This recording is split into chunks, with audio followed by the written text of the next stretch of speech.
जब मैंने एक चिट्ठी पढ़ी ना, एक बेटी ने अपने माँ बाप को जब चिट्ठी लिखी, अरे भाई रे, हिल गया मैं। सुनोगे, एक बेटी ने अपने बाप को चिट्ठी लिखी। अब ये कहानी चल रही है, इससे कुछ समझना मैं क्या कहने जा रहा हूं। एक बेटी दूर रहती थी हॉस्टल में, अपने माता पिता को चिट्ठी लिखती है, पिताजी को प्रणाम करती है, माताजी को प्रणाम करती है चिट्ठी में, और कहती है, मम्मी पापा, भगवान की कृपा से आप भी अच्छे होंगे, मैं भी अच्छी हूँ, मैं यहाँ खुश हूँ, मैं यहाँ ठीक हूँ।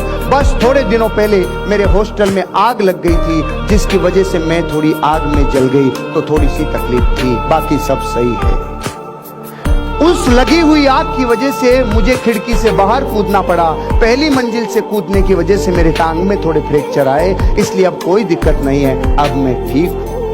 वो जब तकलीफ हो गई कि मेरे यहाँ आग लग गई, तो एक लड़के ने मुझे आश्रय दिया, उसके अपार्टमेंट को उसने मुझे रहने के लिए दिया, तो मुझे बहुत अच्छा लगा। प्रकृति ने मुझे मदद की, मैं ठीक हूँ।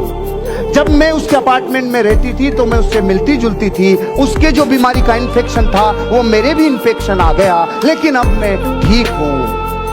और मैं आपको ये बताऊं आने वाले टाइम पे कि मैं उससे शादी करूंगी, उससे पहले मैं आपको ये बता दूं, क्योंकि मैं प्रेग्नेंट हूं, इसलिए वो प्रेगनेंसी दुनिया को पता चले उससे पहले मैं आपको बताऊं कि मैं उससे शादी करने वाली हूं।